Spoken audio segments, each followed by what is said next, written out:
لا إله إلا الله وحده لا شريك له وأشهد أن محمدا عبده ورسوله أما بعد فإن خير الحديث كتاب الله وخير الهدي هدي محمد صلى الله عليه وسلم وشر الأمور محدثاتها وكل محدثة بدعة وكل بدعة ضلالة وكل ضلالة في النار. أما بعد فقد قال الله سبحانه وتعالى في كلامه المجيد وفي فرقانه الحميد: أعوذ بالله من الشيطان الرجيم. بسم الله الرحمن الرحيم. إنا أنزلناه في ليلة القدر وما أدراك ما ليلة القدر. ليلة القدر خير من 1000 شهر. تنزل الملائكة والروح فيها بإذن ربهم من كل أمر. سلام هي حتى مطلع الفجر. قال رسول الله صلى الله عليه وسلم: من قام ليلة القدر إيمانا واحتسابا غفر له ما تقدم من ذنبه. رواه البخاري ومسلم। আলহামদুলিল্লাহ, সমস্ত প্রশংসা ওই আল্লাহ সুবহানাহু তাআলার জন্য, যিনি আমাদেরকে সালাতুল জুমাআতে উপস্থিত হওয়ার তৌফিক দান করেছেন। ওই আল্লাহ সুবহানাহু তাআলার শুকরিয়ার্থে একবার বলি আলহামদুলিল্লাহ। অগণিত দুরূদ ও শান্তির দ্বারা বর্ষিত হোক আখিরি পয়গম্বর বিশ্বনবী মুহাম্মদ সাল্লাল্লাহু আলাইহি ওয়াসাল্লামের উপর। আল্লাহুম্মা সাল্লি আলাইহি আল্লাহুম্মা বারিক আলাইহি। সম্মানিত উপস্থিতি, আজকে আমাদের খুতবার আলোচ্য বিষয় হচ্ছে লাইলাতুল কদর ও ইতিকাফ। এই বিষয়ে পবিত্র কোরআন ও সহিহ হাদিস থেকে আমরা আমাদের আলোচনাটুকু উপস্থাপন করতে সচেষ্ট থাকব। আমা তৌফিক ইল্লা বিল্লাহ, আলাইহি তাওয়াক্কালতু ইলাইহি উনীব। আল্লাহ সুবহানাহু তাআলা আমাদের মাঝে একটি মাসকে নির্ধারণ করে দিয়েছেন, সেটা হচ্ছে রমজান মাস। যেই রমজান মাসে বান্দা তার ইবাদতের মধ্য দিয়ে পাপকে মোচন করার একটা অপূর্ব সুযোগ সে লাভ করেছে। যেই রমজানের আগমন হচ্ছে আমাদের পাপকে মোচন করার জন্যে, এবং বাকি যে 11টি মাস আছে ওই 11টি মাসের জন্য আমাদের আমলের একটি ধারাবাহিকতা চালু করার জন্য।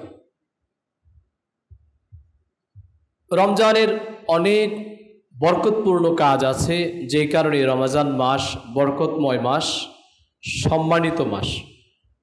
তার মধ্যে অন্যতম একটি হচ্ছে এই রমজান মাসে আল্লাহ সুবহানাহু তাআলা পৃথিবীর মানুষ তাদের নিজেদেরকে পরিচালনা করার জন্য যে সংবিধান তথা মহাগ্রন্থ আল কোরআন, এই গ্রন্থকে আল্লাহ সুবহানাহু তাআলা এই রমজান মাসে নাজিল করেছেন। এই রমজান মাসে আল্লাহ সুবহানাহু তাআলা জাহান্নামের দরজাগুলোকে বন্ধ করে দেন এবং জান্নাতের দরজাগুলোকে খুলে দেন, এবং প্রত্যেক রাতেই একজন আহ্বানকারী ডাকতে থাকে, ইয়া বাগিয়াল খাইর, হে কল্যাণের অভিযাত্রী, তোমরা যারা কল্যাণ আহরণ করতে চাও তোমরা অগ্রসর হও, এবং যারা মন্দের অভিযাত্রী যারা আছে তোমরা থেমে যাও। এইভাবে প্রত্যেকটা রাতেই একজন আহ্বানকারী আহ্বান করতে থাকেন। এই রমজান মাসের মধ্যে যতগুলো দিন আছে, সাধারণত 29 বা 30 দিনের মধ্যে এই মাসটি পরিপূর্ণ হয়ে থাকে। তার মধ্যে এই 30টা দিনের মধ্যে অধিক মর্যাদাপূর্ণ একটি রাত্রি আছে, সেই রাত্রি হচ্ছে লাইলাতুল কদর। এমনিতেই গোটা রমজান মাস একটা বরকতময় মাস, সম্মানিত এবং আমাদের নেকি অর্জনের একটা বিশাল সুযোগ। তার মধ্যে আল্লাহ সুবহানাহু ওয়া তাআলা 30 দিনের মধ্যে কিংবা 29 দিনের মধ্যে আরেকটা রাত্রিকে বিশেষভাবে নির্ধারণ করেছেন। সেই রাত্রিটা হচ্ছে লাইলাতুল কদর। লাইলাতুল কদর শব্দের শাব্দিক অর্থ হচ্ছে সম্মানিত রাত, মর্যাদামণ্ডিত রাত, ভাগ্য নির্ধারণ করা রাত। আল্লাহ সুবহানাহু ওয়া তাআলা মহাগ্রন্থ আল কোরআনে কোনো দিনকে নিয়ে বা বিশেষ একটা দিবসকে কেন্দ্র করে আলাদা একটা সূরা নাযিল করেছেন, সেটা শুধুমাত্র এই লাইলাতুল কদরকে কেন্দ্র করে। আল্লাহ সুবহানাহু ওয়া তাআলা মহাগ্রন্থ আল কোরআনে লাইলাতুল কদর নামে, সূরা আল কদর নামে একটি সূরাই নাযিল করেছেন। শুধুমাত্র এই মহাগ্রন্থ আল কোরআনের এই সূরার মধ্যে লাইলাতুল কদরের যে মর্যাদা, কর্মকাণ্ড, এই বিশেষ সুন্দরভাবে বর্ণনা করা হয়েছে। এই রাত্রির গুরুত্ব ইসলামে অত্যাধিক। প্রথমত এমনিতেই বললাম যে গোটা 12টি মাসের মধ্যে রমাজান মাস মর্যাদামণ্ডিত এ কারণে যে এই রমাজান মাসের মধ্যে আল্লাহ সুবহানাহু ওয়া তাআলা মহাগ্রন্থ আল কোরআনকে নাযিল করেছেন। তার মধ্যে রমাজানের 30 দিনের মধ্যে অন্যতম একটা রাত্রি হচ্ছে লাইলাতুল কদর। এই লাইলাতুল কদরে আল্লাহ সুবহানাহু ওয়া তাআলা এই মহাগ্রন্থ আল কোরআনকে নাযিল করেছেন। রমাজান মাস আল্লাহ সুবহানাহু ওয়া তাআলা মহাগ্রন্থ আল কোরআনে বলছেন শাহরু রমাদান আল্লাযী উনজিলা ফীহিল কোরআন। শাহরু রমাজান, রমজান মাস হচ্ছে এমন একটি মাস যেই মাসে আল্লাহ সুবহানাহু ওয়া তাআলা মহাগ্রন্থ আল কোরআনকে নাযিল করেছেন। তাহলে রমজান মাস কোরআন নাযিল হওয়ার কারণে এর একটা মর্যাদা রয়েছে। আবার এই রমাজান মাসের মধ্যেই আরেকটা রাত্রি আছে, সেটা হচ্ছে কদরের রাত্রি। এই রাত্রিতে আল্লাহ সুবহানাহু ওয়া তাআলা মহাগ্রন্থ আল কোরআনকে নাযিল করেছেন। অর্থাৎ 30 দিনের মধ্যে একটা রাত স্পেশাল হয়ে গেল, যে এই বিশেষ রাত্রিতে আল্লাহ সুবহানাহু ওয়া তাআলা কোরআন নাযিল করেছেন। আল্লাহ সুবহানাহু ওয়া তাআলা সূরা বাকারার মধ্যে বলছেন ইন্না আনজালনাহু ফী লাইলাতিল কদর। আমরা এই কোরআনকে কদরের রাত্রিতে নাযিল করেছি। রাসূল সাল্লাল্লাহু আলাইহি ওয়াসাল্লামের অনেকগুলো বর্ণনা পাওয়া যায় সেই বিষয়ে, সেটা আমরা পড়ে আসছি। সূরা বাকারার 186 নম্বর আয়াতে আল্লাহ বলছেন শাহরু রমাদান আল্লাযী উনজিলা ফীহিল কোরআনু হুদাল লিন-নাসি ওয়া বায়্যিনাতিম মিনাল হুদা ওয়াল ফুরকান। শাহরু রমাদান, রমাজান মাস হচ্ছে এমন একটা মাস যেই মাসে আল্লাহ সুবহানাহু ওয়া তাআলা মহাগ্রন্থ আল কোরআনকে নাযিল করেছেন। কেন নাযিল করেছেন? হুদাল লিন-নাস ওয়া বায়্যিনাতিম মিনাল হুদা ওয়াল ফুরকান। এইটা এই কারণে নাযিল হয়েছে যে কোরআনের মধ্য দিয়ে মানুষ হেদায়েতের রাস্তা পাবে, মানুষ নিজেদেরকে পথ প্রদর্শন করার সুযোগ পাবে, এবং এই কোরআনে সব কিছু সুস্পষ্টভাবে বর্ণনা করা হয়েছে, এবং সত্য এবং মিথ্যার মধ্যে যে মানদণ্ড আছে সেই বিষয়গুলো কোরআনে বর্ণিত হয়েছে। তাহলে এই কোরআনকে আল্লাহ সুবহানাহু ওয়া তাআলা কদরের রাত্রিতে নাযিল করেছেন। এই কারণে এই রাত্রির মর্যাদা অত্যাধিক।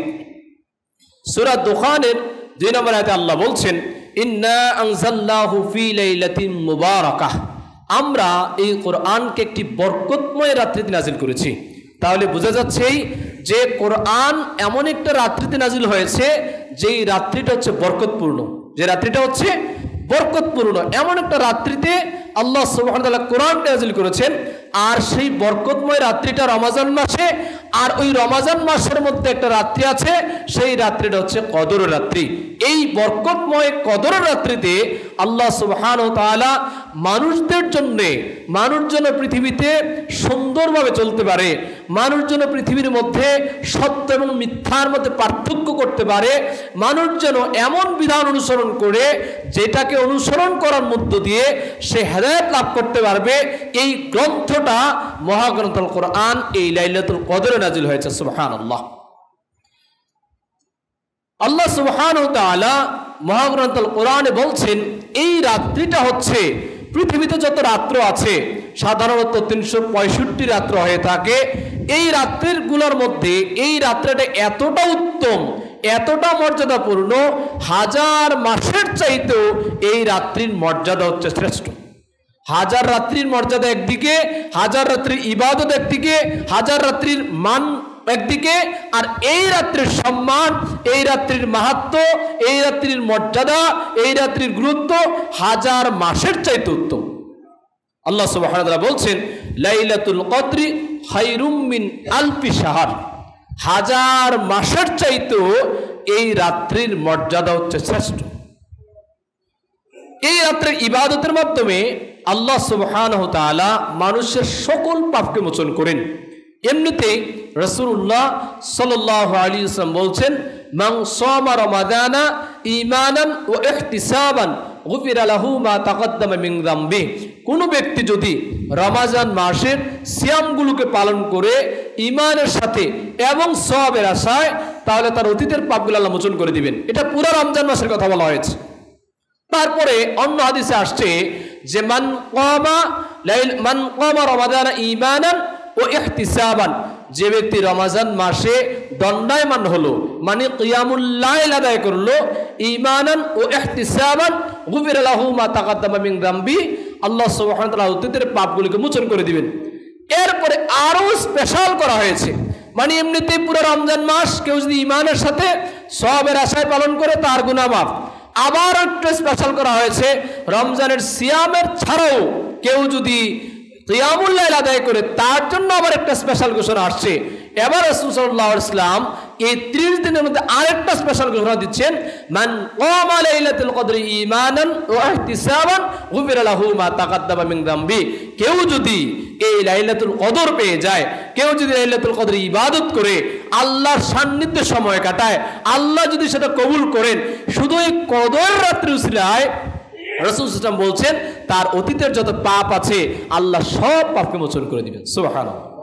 তাহলে রমজান মাস 30 দিনেও যদি ইবাদত করি হচ্ছে, আবার হয়তো আল্লাহ কবুল করতেও পারেন, নাও পারেন, আবার কিয়ামুল লাইলের মধ্য দিয়ে আমি আমার পাপগুলোকে মোচন করার একটা সুযোগ আছে, সেটা আল্লাহ কবুল করতে পারেন, নাও করতে পারেন।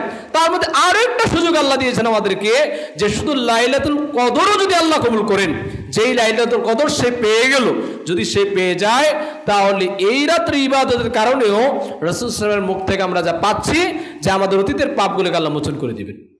সহিহ বুখারীর 35 নম্বর হাদিস, মিশকাতের 1958 নম্বর হাদিস। এই হাদিস আমরা যা পেলাম সেটা হচ্ছে স্পেশাল, অর্থাৎ 30 দিন থেকে আস্তে আস্তে ছোট ছোট করে একটা রাত্রির মর্যাদা আমরা আপনাকে বোঝানোর চেষ্টা করছি। রাসূল সাল্লাল্লাহু আলাইহি ওয়াসাল্লাম অন্য আরেকটা হাদিস ইরশাদ করেছেন, মিশকাতের 564 নম্বর হাদিস। হাদিসটি সহিহ বুখারী এবং মুসলিমে বর্ণিত হয়েছে। কিতাবুস সালাতে রাসূল সাল্লাল্লাহু আলাইহি ওয়াসাল্লাম বলছেন, হাদিসটি আবু হুরায়রা রাদিয়াল্লাহু আনহু থেকে বর্ণিত। তিনি বলছেন, রাসূলুল্লাহ সাল্লাল্লাহু আলাইহি ওয়াসাল্লাম বলছেন, আস-সালাতুল খামসু ওয়াল জুমআতু ইলাল জুমআতি ওয়া রমাদানা ইলা রমাদানি মুকাফফিরাতুম মা বাইনাহুন্না ইদাজতুনিবাল কাবাইর। রাসূল সাল্লাল্লাহু আলাইহি ওয়াসাল্লাম বলছেন, এক ওয়াক্ত থেকে আরেক ওয়াক্ত, এক জুমা থেকে আরেক জুমা, এক রমজান থেকে আরেক রমজান কেউ যদি পেয়ে যায়, তাহলে এই রমজানও পেল, আবার আগামী বছরের রমজানও পেল। এই দুইটা রমজান আল্লাহ তার কবুল করে নিয়েছেন। এর মধ্যবর্তী যত পাপগুলো আছে, কবিরা গুনাহ ছাড়া সব পাপগুলোকে আল্লাহ মোচন করে দিবেন। এই জুমা থেকে আরেক জুমা আপনি এই জুমাতে শরীক হয়েছেন, আবার আগামী জুমাতেও আপনি শরীক হয়েছেন, দুইটা জুমা আল্লাহ কবুল করেছেন। এর মধ্যখানে যত সগীরা গুনাহ আছে, কবিরা গুনাহ ব্যতীত সব পাপকে আল্লাহ মোচন করে দিবেন। আবার এক ওয়াক্ত থেকে আরেক ওয়াক্তের কথা হাদিসে আসছে, যে আপনি জোহরের সালাত আদায় করেছেন, আবার আসর আদায় করছেন, এর মধ্যে আল্লাহ 2 সালাতকে কবুল করে নিয়েছেন, তাহলে এর মধ্যবর্তী যত পাপগুলো আছে সব পাপকে আল্লাহ মোচন করে দিবেন। তাহলে বন্ধুরা আমার, আমাদের জন্য এই কিয়ামুল, আমাদের যে লাইলাতুল কদর, এই লাইলাতুল কদর আমাদের জন্য অত্যন্ত মর্যাদার এবং অত্যন্ত সৌভাগ্যের একটা রজনী, যেটা সামনে অপেক্ষা করছে। এই রাত্রিতে আল্লাহ সুবহানাহু ওয়া তাআলার ফেরেশতা মণ্ডলী এবং জিবরিল আলাইহিস সালাম তার নেতৃত্বে ফেরেশতা মণ্ডলী পৃথিবীতে আগমন করেন আল্লাহ সুবহানাহু ওয়া তাআলার রহমতের ঢালা নিয়ে। আল্লাহর রহমতের ঢালা নিয়ে ফেরেশতা মণ্ডলী জিবরিল আমিনের নেতৃত্বে পৃথিবীতে আগমন করেন। আল্লাহ সুবহানাহু ওয়া তাআলা সূরা কদরের মধ্যে বলছেন, তানাজ্জালুল মালাইকাতু ওয়ার রূহ, ফেরেশতা মণ্ডলী এবং রূহ বলতে জিবরিল আমিন, ফেরেশতাদের যিনি সর্দার জিবরিল আমিন এবং ফেরেশতা মণ্ডলী অবতরণ করেন ফিহা বিইذনি রাব্বিহিম মিন কুল্লি আমর, আল্লাহ সুবহানাহু ওয়া তাআলার প্রত্যেকটি আদেশ নিয়ে, প্রত্যেকটি নির্দেশনা নিয়ে তারা পৃথিবীতে আগমন করেন। দেখেন এই লাইলাতুল কদর তালাশ করতে গিয়ে বান্দার কি অবস্থা আছে, সে কি ঘুমাচ্ছে নাকি ইবাদতে ব্যস্ত আছে, সে কি লাইলাতুল কদর অন্বেষণে ব্যস্ত আছে নাকি পাপাচারের মধ্যে ব্যস্ত আছে? তাহলে ফেরেশতা মণ্ডলী এমনিতেই আমাদের কাঁধে ফেরেশতা মণ্ডলী আছেন যারা আমাদের আমলগুলোকে লিপিবদ্ধ করছেন। তার মধ্যে এই রাত্রি এমন একটা মর্যাদাপূর্ণ রাত, জিবরিল আমিন এবং তার ফেরেশতা মণ্ডলী তারা এই পৃথিবীতে আল্লাহর রহমতের সুসংবাদ নিয়ে পৃথিবীতে আগমন করেন। এবং অন্য হাদিসে আসছে যে এই রাত্রিতে তাকদীরও নির্ধারণ করা হয়, যেটা সূরা দোকানের 4 নম্বর আয়াতে আল্লাহ বলছেন যে ফিহা ইউফরাকু কুল্লু আমরিন হাকিম। প্রজ্ঞাপূর্ণ যত বিষয় আছে, এমনিতেই আদম সন্তানের সৃষ্টির বহু পূর্বে 50,000 বছর পূর্বে মানুষের তাকদীর নির্ধারণ করা হয়েছে। আপনার রিজিক কি হবে, আপনার চাকরি কি হবে, আপনার বাসস্থান কি হবে, আপনার ইনকাম কি হবে, সব বিষয়গুলো সৃষ্টির 50,000 বছর পূর্বে আল্লাহ সুবহানাহু ওয়া তাআলা নির্ধারণ করে দিয়েছেন। তাফসীর কারকগণ এই আয়াতের ব্যাখ্যায় বলেছেন, প্রত্যেকটা সরকার তার রাষ্ট্রকে পরিচালনা করার জন্য বাৎসরিক একটা বাজেট পেশ করেন। ঠিক অনুরূপভাবে আল্লাহ সুবহানাহু ওয়া তাআলা এই বান্দার এই লাইলাতুল এই বছর থেকে পরবর্তী বছর পর্যন্ত তার তাকদীরে কি কি বিষয় আছে সেই বিষয়গুলো নির্ধারণ করে দেন। এবং দোয়ার মাধ্যমে, আমলের মাধ্যমে আমার আপনার অনেক বিষয় থাকে যেটা ঝুলন্ত তাকদীর, এই বিষয়গুলো আল্লাহ সুবহানাহু ওয়া তাআলা চাইলে পরিবর্তন করতে পারেন। তাহলে ইবাদতের মধ্য দিয়ে আমাদের যে বিষয়গুলো আছে, ঝুলন্ত অনেক বিষয় থাকে যেগুলো আল্লাহ সুবহানাহু ওয়া তাআলা পরিবর্তন করতে পারেন। আমরা তাকদীরের ভালো মন্দ কিছুই জানি না, সব বিষয়টা আল্লাহ সুবহানাহু ওয়া তাআলা ভালো জানেন। আমার তাকদীরে ভালো আছে না মন্দ আছে, কিন্তু চেষ্টা করার দায়িত্ব হচ্ছে আমার ভালোটার জন্য। আল্লাহ সুবহানাহু ওয়া তাআলা আমার জন্য পথ নির্ধারণ করে দিয়েছেন, ভালো এবং মন্দ দুইটা পথ আমার সামনে দিয়েছেন। ইন্না হাদায়নাহুস সাবিলা ইম্মা শাকিরা ওয়া ইম্মা কাফুরা। আমি তাদের জন্য পথকে নির্ধারণ করে দিয়েছি, হয় তারা শুকরগুজারি হবে অথবা তারা অস্বীকারী হবে। তাহলে পথ দিয়ে দিয়েছেন, বাট তাকদীর আমাদের জানা নাই, আল্লাহ ভালো জানেন আমাদের তাকদীরে কি আছে। কিন্তু প্রচেষ্টা করার দায়িত্ব হচ্ছে মুমিনের, তিনি সর্বোচ্চ প্রচেষ্টা করবেন কল্যাণের দিকে ধাবিত হওয়ার, কল্যাণ আহরণ করার। এই কাজগুলো নির্ধারণ করা হয় লাইলাতুল কদরে। এই রাত্রিতে কোনো ব্যক্তি যদি কল্যাণ থেকে বঞ্চিত হয়, রাসূল সাল্লাল্লাহু আলাইহি ওয়াসাল্লাম বলছেন সে যাবতীয় কল্যাণ থেকেই তাকে বঞ্চিত করা হয়েছে। এই রাত্রিতে যদি কল্যাণ আহরণ করা না যায় তাহলে মূলত যাবতীয় কল্যাণ থেকে সে বঞ্চিত। রাসূল সাল্লাল্লাহু আলাইহি ওয়াসাল্লাম ইরশাদ করেছেন, ক্বাদ জাআকুম শাহরু রমাদান শাহরুম মুবারাকুম তারাদাল্লাহু আলাইহিকুম সিয়ামাহু। রাসূল সাল্লাল্লাহু আলাইহি ওয়াসাল্লাম বলছেন যে তোমাদের মধ্যে রমজান মাস এসেছে, শাহরুন মুবারাকুন, এই মাসটা হচ্ছে বরকতময় মাস। ইফতারাদাল্লাহু আলাইকুম সিয়ামাহু, তোমাদের জন্য আল্লাহ সুবহানাহু ওয়া তাআলা সিয়ামকে আবশ্যক করেছেন, ফরজ করেছেন। তাহলে তোমরা এই মাস যখন আগমন করবে তোমরা সিয়াম পালন করবে। তারপর রাসূল বলছেন, তুফতাহু ফীহি আবওয়াবুল জান্নাহ ওয়া তুগলাকু ফীহি আবওয়াবুল জাহিম। এই মাস যখন আগমন করে, এই মাস আগমন করার সাথে সাথে আল্লাহ সুবহানাহু ওয়া তাআলা জান্নাতের দরজাগুলোকে খুলে দেন এবং জাহান্নামের দরজাগুলোকে বন্ধ করে দেন। ও তাগুল্লু ফিহা শায়াতিন, এবং শয়তানকে শৃঙ্খলাবদ্ধ করা হয়। ফিহি লাইলাতুন খায়রুম মিন আলফি শাহর, এই মাসের মধ্যে একটা রাত্রি আছে যে এই রাত্রিটা হচ্ছে 1000 মাসের চাইতে উত্তম। মান হুরিমা খায়রাহা ফাকাদ হুরিমা কুল্লাহা, যে ব্যক্তি এই রাত্রি থেকে বঞ্চিত করা হলো, যাকে বঞ্চিত করা হয়েছে, যে অলসতাবশত পাপাচারে এই রাত্রে কোনো গুরুত্ব তার মধ্যে নাই, এই রাত্রিকে নেকি অর্জন করার জন্য কোনো বাসনা নাই, সম্পূর্ণ এই রাত থেকে আমল থেকে সে গাফেল হয়েছে, বিমুখ হয়েছে, তাহলে যাবতীয় কল্যাণ থেকে তাকে বঞ্চিত করা হয়েছে। রাসূল সাল্লাল্লাহু আলাইহি ওয়াসাল্লাম যদি বলেন যে এই রাত্রিতে আমরা যদি ইবাদত না করি, এই রাত্রিতে যদি কল্যাণ আহরণ করতে না পারি, তাহলে যাবতীয় কল্যাণ থেকে আমি আপনি বঞ্চিত। তাহলে আমি আপনি অনেক চেষ্টা করবো কল্যাণ আহরণ করার জন্য, ভালো কিছু পাওয়ার জন্য, কিন্তু আমি তো আমার নিজের জীবন থেকে কদরের রাত্রির যেই মর্যাদা আছে, কদরের রাত্রির যে কল্যাণ বন্টন করা হচ্ছে, ওই রাত্রিতে যেহেতু আমি কল্যাণকে আহরণ করতে পারি নাই, সেই কারণে যাবতীয় কল্যাণ থেকে আমাকে বঞ্চিত করা হয়েছে। অতএব বন্ধুরা আমার, আমরা এই লাইলাতুল কদর অবশ্যই ইনশাআল্লাহ অন্বেষণ করার চেষ্টা করব। আল্লাহ সুবহানাহু ওয়া তাআলা আমাদের সকলকে এই রাত্রির কল্যাণ আহরণ করার তৌফিক দান করুক, আল্লাহুম্মা আমিন। লাইলাতুল কদর কোনটি? লাইলাতুল কদরের যে এত গুরুত্ব আমরা বর্ণনা করলাম, এত বরকত আছে, কল্যাণ আছে, ফেরেশতারা আগমন করেন, ফজর পর্যন্ত এইভাবে তারা পৃথিবীতে বিচরণ করতে থাকেন। এই কল্যাণময় রাত্রিটা কখন? আমাদের সমাজে লাইলাতুল কদর বা কদর নামে একটা দিবস চালু আছে, সেটা হচ্ছে 27তম রজনীতে আমরা সাধারণত লাইলাতুল কদর সরকারিভাবেও আমাদের দেশে ছুটি প্রদান করা হয় এবং শবে কদর নামে সরকারিভাবে 27তম রমজানে ছুটি প্রদান করা হয়। তাহলে আমাদের দেখতে হবে রাসূলুল্লাহ সাল্লাল্লাহু আলাইহি ওয়াসাল্লাম এবং তার সাহাবে কেরাম এই লাইলাতুল কদর কখন তারা তালাশ করেছেন? সেটা কি 27তম রজনীতে তালাশ করেছেন নাকি অন্য রাত্রিতে তালাশ করেছেন? আয়েশা রাদিয়াল্লাহু আনহা থেকে একটা হাদিস বর্ণিত হয়েছে, সহিহ বুখারীর 2017 নম্বর হাদিস, মিশকাতের 2083 নম্বর হাদিস। আয়েশা রাদিয়াল্লাহু তাআলা বলছেন, আন্না রাসূলুল্লাহ সাল্লাল্লাহু আলাইহি ওয়াসাল্লাম, রাসূলুল্লাহ সাল্লাল্লাহু আলাইহি ওয়াসাল্লাম বলছেন, তাহাররাউ লাইলাতুল কদরি ফিল বিত্রি মিনাল আশরিল আওয়াখির মিন রমাদান, তোমরা রমজানের শেষ দশকের বিজুর রাত্রিগুলোতে লাইলাতুল কদর তালাশ করো। শেষ দশকের বিজুর রাত্রি মানে 20 থেকে 30 রাত্রি পর্যন্ত, এর মধ্যে যে বিজুর রাত্রিগুলো আছে তার মধ্যে আমরা বলতে পারি 21, 23, 25, 27, 29, এই 5টা রাত্র, 21, 23, 25, 27 এবং 29, এই সংখ্যাগুলো হচ্ছে বেজোর। এই রাত্রিগুলোতে আয়েশা রাদিয়াল্লাহু আনহা থেকে বর্ণিত হাদিস, রাসূল সাল্লাল্লাহু আলাইহি ওয়াসাল্লাম আমাদেরকে এই রাত্রিগুলোতে তালাশ করতে নির্দেশ দিয়েছেন। এখন প্রশ্ন হচ্ছে যে আমাদের সমাজে 27তম রজনী যে চালু আছে, এটা কিভাবে হয়েছে? এটার কোনো হাদিসের ভিত্তি আছে কিনা? এটার ক্ষেত্রে মুহাদ্দিসিন কেরামের বিভিন্ন ব্যাখ্যা পাওয়া যায়।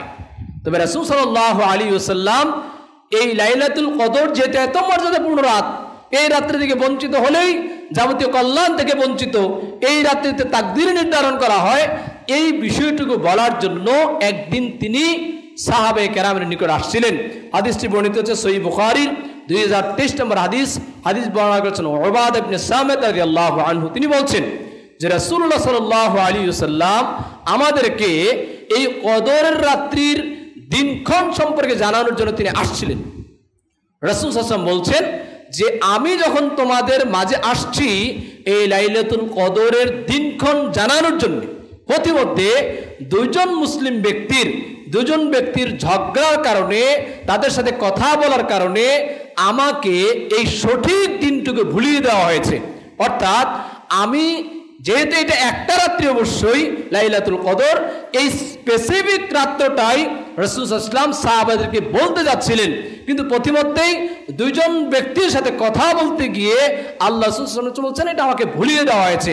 তারপরেই আল্লাহ রাসূল সাল্লাল্লাহু আলাইহি ওয়াসাল্লাম বলছেন তাহাররাউ লাইলাতুল কদরি, তোমরা লাইলাতুল কদরকে তালাশ করো রমজানের 60 দশকের বিজুর রাত্রিগুলোতে। এখন আপনি যদি শুধু 27তম রজনীতে সেটা নির্ধারণ করে নেন, 27তম রজনীর ক্ষেত্রে লাইলাতুল কদরের অনেকগুলো লক্ষণ আছে, তার মধ্যে মুহাদ্দিসিন কেরাম ওই রাত্রির কিছু লক্ষণ হয়তো 27তম রজনীতে দেখেছিলেন, সেই কারণে তারপর থেকেই ওই 27তম রজনীটা আমাদের ভারতীয় উপমহাদেশে বিশেষ করে অনেক বেশি এস্টাবলিশড হয়ে গেছে। কিন্তু সৌদি আরব সহ অন্যান্য মধ্যপ্রাচ্যের যে রাষ্ট্রগুলো শুধুমাত্র 27তম রজনী লাইলাতুল কদর তালাশ করা হয় না। এখন আপনি যদি শুধু লাইলাতুল কদরকে শুধু 27তম রজনীতে তালাশ করেন, আল্লাহ ভালো জানেন কখন লাইলাতুল কদর। এখন আপনি 27তম রজনীতে পেলেন না, এটা হয়তো হলো 25তম রজনীতে, তাহলে 27তম রজনী নির্দিষ্ট করার কারণে যেটা আল্লাহ রাসূল আমাদেরকে একটা সীমারেখা দিয়েছেন, তোমরা শেষ দশকের বিজুর রাত্রিগুলোতে লাইলাতুল কদর তালাশ করো। এখন আপনি যদি 27কে নির্ধারণ করে দেন, যেহেতু সমাজের অধিকাংশ মানুষ এই রাত্রি ইবাদত করছে, বাকি 4টা বেজুর রাত্রি আপনি ঘুমিয়ে কাটিয়ে দিলেন, অলসতা ভরে কাটিয়ে দিলেন, শুধু 27তম রজনীতে আপনি ইবাদত করলেন। কিন্তু আল্লাহ যদি 27তম রজনীতে লাইলাতুল কদরকে নির্ধারণ না করেন, যেহেতু রাসূল সাল্লাল্লাহু আলাইহি ওয়াসাল্লামের হাদিস থেকে অকাট্যভাবে মুতাওয়াতির পর্যায়ে 27তম রজনীতেই তোমরা লাইলাতুল কদর তালাশ করো, এই ধরনের বিশুদ্ধ মুতাওয়াতির পর্যায়ের হাদিস পাওয়া যায় না।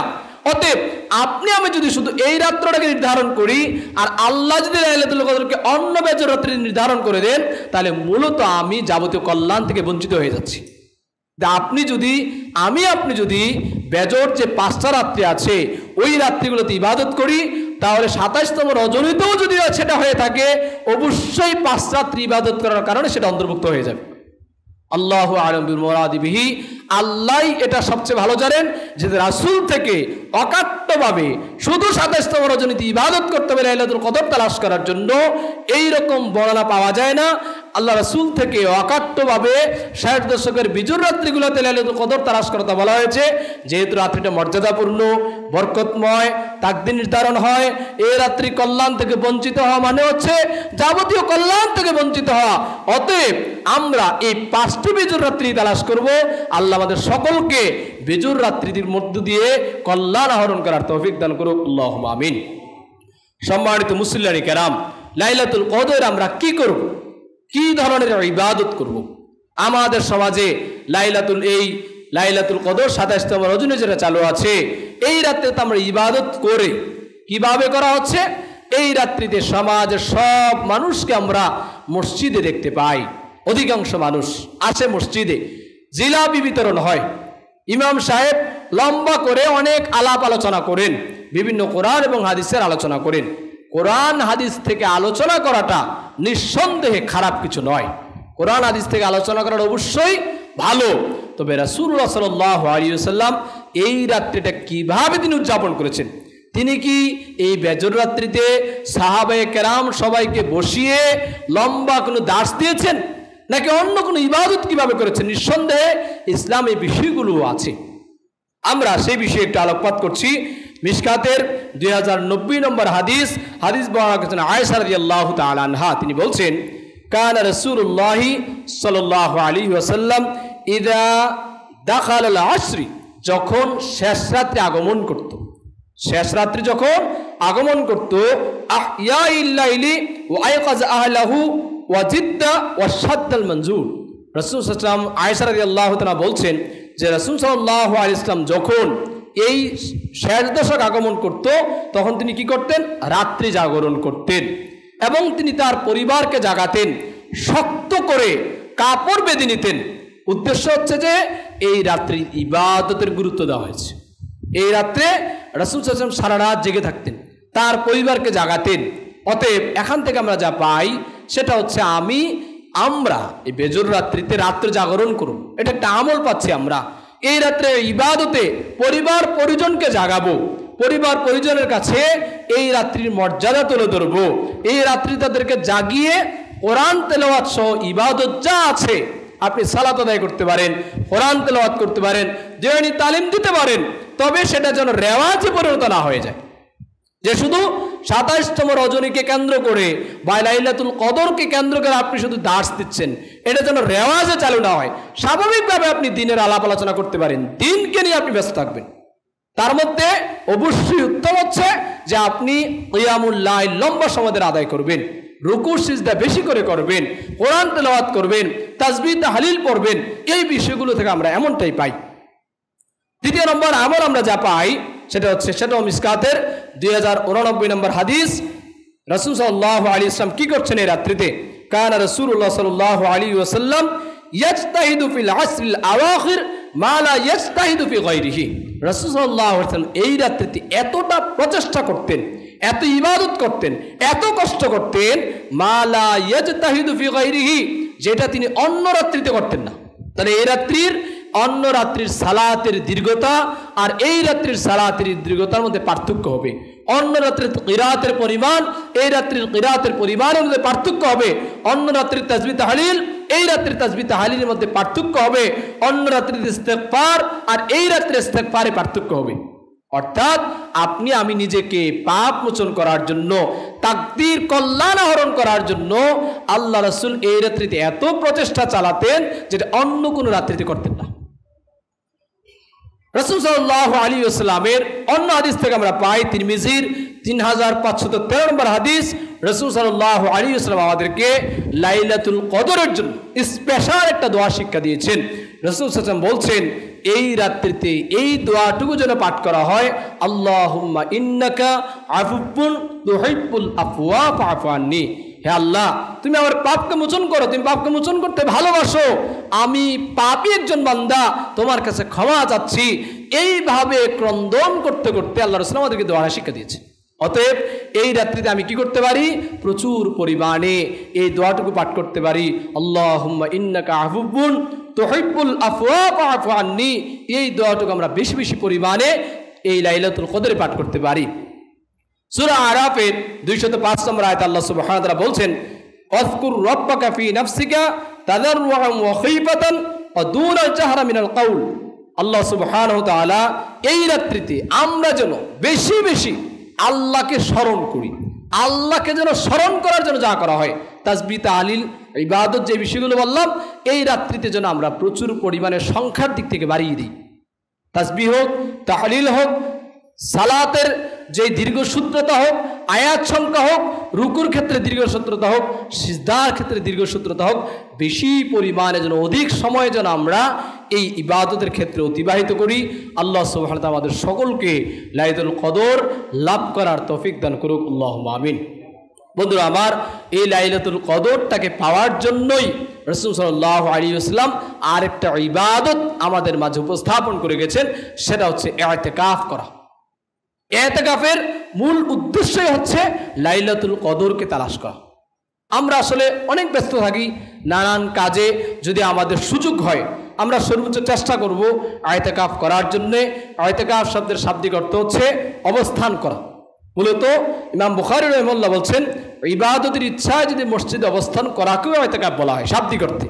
তবে পারিভাষিক অর্থে যা, সেটা হচ্ছে 20 রমজানের সূর্যাস্তের পূর্বে এবং শাওয়াল মাসের চাঁদ ওঠার পূর্ব পর্যন্ত মসজিদে লাইলাতুল কদরকে তালাশ করার নিয়তে মসজিদে অবস্থান করাই হচ্ছে রমজানে ইতিকাফ। তাহলে এখান থেকে আমরা কয়েকটা বিষয় পাইলাম, সেটা হচ্ছে আমরা ইতিকাফটা কখন করব, ইতিকাফের বিধান কি। সহিহ বুখারী এবং মুসলিমের, সহিহ বুখারীর 2026 নম্বর হাদিস বর্ণনা করেছেন আব্দুল্লাহ ইবনে উমর রাদিয়াল্লাহু আনহু, তিনি বলছেন, কানা রাসূলুল্লাহি সাল্লাল্লাহু আলাইহি ওয়াসাল্লাম ইয়াতাকিফুল আশরাল আওয়াখির মিন রমাদান। রাসূল সাল্লাল্লাহু আলাইহি ওয়াসাল্লাম রমজানের শেষ দশকে ইতিকাফ করতেন। উক্ত হাদিস থেকে বোঝা যাচ্ছে যে ইতিকাফ করা একটা সুন্নতি আমল। পাশাপাশি ইতিকাফের কিছু শর্ত আছে। ইতিকাফের শর্ত যেন হয় অবশ্যই আল্লাহকে সন্তুষ্ট করা। ইতিকাফের জন্য শর্ত হয় রাসূল সাল্লাল্লাহু আলাইহি ওয়াসাল্লাম যেইভাবে ইতিকাফ করেছেন, লাইলাতুল কদর তালাশ করেছেন, এই পদ্ধতিতে যেন আমি আপনি এই ইতিকাফে অবস্থান করি। তৃতীয় নম্বর হচ্ছে, যেহেতু ইতিকাফে অবস্থান করার কারণে আপনি স্বাভাবিকভাবে অন্য মসজিদে গিয়ে জুমা পড়ার সুযোগ থাকছে না, তার জন্যে জুমার মসজিদ হওয়াটাও মুহাদ্দিসিনে কেরাম শর্ত হিসেবে উল্লেখ করেছেন, যাতে আপনি শুধু জুমাকে কেন্দ্র করে অন্য মসজিদে যেতে না হয়। এ কারণে জুমা মসজিদে আপনি ইতিকাফ করবেন। এবং ইতিকাফ করার মূল সময় হচ্ছে ফিকহুস সুন্নাহর 436 নম্বর পৃষ্ঠায় বর্ণিত হয়েছে যে ইতিকাফ করার সময় হচ্ছে 20 রমজানের সূর্যাস্তের আগে আপনি মসজিদে চলে আসবেন। ইতিকাফে আপনি আসবেন, এসে শাওয়াল মাসের চাঁদ ওঠা পর্যন্ত আপনি ইতিকাফে অবস্থান করবেন। শাওয়াল মাসের চাঁদ উঠেছে, আপনি চাইলে, যেহেতু এরপর দিন ঈদ, যেহেতু মাগরিবের পরে সাধারণত শাওয়াল মাসের চাঁদ ওঠে, চাঁদ ওঠার পরে আপনি বাড়ি চলে যেতে পারেন। চাইলে আপনি ঈদের সালাত আদায় করেও যেতে পারেন, আপনার ইচ্ছা। তবে ইসলাম আপনাকে সুযোগ দিয়েছে শাওয়াল মাসের চাঁদ ওঠার পরে আপনি যেতে পারেন। আর স্টার্টিং বা শুরুটার সময় হচ্ছে যে আপনি 20 রমজানের সূর্যাস্তের আগে ইতিকাফ স্থলে প্রবেশ করবেন। এটা হচ্ছে মূলত সুন্নাত ইতিকাফে অবস্থান করার। সেই সুবাদে আমরা যারা ইতিকাফ করি, আমরা সাধারণত ইতিকাফে এসে নানা ধরনের খুশ গল্প করার চেষ্টা করি, অযথা গল্প করি, বাইরে যাওয়ার চেষ্টা করি। বিভিন্ন আমরা ইতিকাফকারী যারা থাকে তাদের সাথে দুনিয়াবি নানান বিষয় নিয়ে আমরা কথা বলি, গল্প করে সময় অপচয় করার চেষ্টা করি। যেহেতু আমরা ইতিকাফে এসেছি লাইলাতুল কদরকে পাওয়ার জন্য, আল্লাহকে সন্তুষ্ট করার জন্য, আমি অবশ্যই চেষ্টা করব এই ইতিকাফে এসে আমার যেই ইবাদত করার জন্য যেই ধরনের পদ্ধতি আমার মেনটেন করা দরকার, যে ধরনের আদবগুলো আমার থাকা দরকার, এই আদবগুলো যেন অবশ্যই আমি পালন করি। আমার কথার কারণে, আমার ভূমিকার কারণে কোনো এতেকাফকারী ইবাদত যেন বিঘ্নতা না ঘটে। আমরা কথা বলি, কিন্তু কথা বলার ক্ষেত্রে আমরা অন্যের দিকে মনোযোগ দেওয়ার আমাদের সুযোগ থাকে না। যে আমি কথা বলছি, একজন মানুষ অসুস্থ থাকতে পারে, তার বিঘ্নতা হচ্ছে কিনা, সে হয়তো সারা রাত ইবাদত করেছে, আমার পাশের যিনি এতেকাফকারী আছেন, তা আমি আমার কোনো ভাইয়ের সাথে গল্প করছি, এতে তার দিনে যে বিশ্রাম নেওয়ার একটু সুযোগ হচ্ছে, সেই বিশ্রামই বিঘ্নতা করছে। এই বিষয়গুলো আমরা সতর্ক থাকার চেষ্টা করব, যেহেতু এটা একটা বান্দার হকের সাথে সম্পৃক্ত। আমরা অনেক ক্ষেত্রেই এতেকাফকারীদের মধ্যে এই বিষয়গুলো আমরা দেখতে পাই। অতএব আমরা এতেকাফে এসে এই বিষয়গুলো পালন করার চেষ্টা করব। আল্লাহ সুবহানাহু ওয়া তাআলা আমাদের সকলকে এতেকাফের ক্ষেত্রে আমরা যেন বিধিবিধান যা আছে সেগুলো যেন যথাযথভাবে পালন করতে পারি। পাশাপাশি আমরা যেন লাইলাতুল কদরকে তালাশ করার জন্য, অন্বেষণ করার জন্য আল্লাহ যেন আমাদেরকে পরিকল্পনা নেওয়ার তৌফিক দান করেন। সকল প্রকার ব্যস্ততা ছেড়ে দিয়ে, সকল প্রকার অজুহাতকে ছেড়ে দিয়ে এই রাত্রিটার জন্য আমরা যেন একটু নির্ধারণ করে দিই যে আমার 21, 25, 23, 27, 29 এই 5টা রাত্রের জন্য আমার স্পেশাল সময় দেওয়া লাগবে। আমার দিনের যে ব্যস্ততা আছে সেগুলো কমিয়ে যেন আমি রাত্রে ক্লান্ত না হয়ে যাই। কারণ আপনি দিনে অনেক কাজ করবেন, স্বাভাবিকভাবে আপনি যখন কিয়ামুল লাইল আদায় করবেন আপনি পারবো না, শরীর ক্লান্ত হয়ে যাবে। এ কারণে এই দিনগুলোতে আমরা একটু সতর্ক থাকার চেষ্টা করব। আল্লাহ সুবহানাহু ওয়া তাআলা আমাদের সকলের ভাগ্যে লাইলাতুল কদর তালাশ করার, তা অর্জন করার তৌফিক দান করুন। আল্লাহুম্মা আমিন। আকুলু কাউলি হাযা আস্তাগফিরুল্লাহ ওয়া আতুবু ইলাইহি।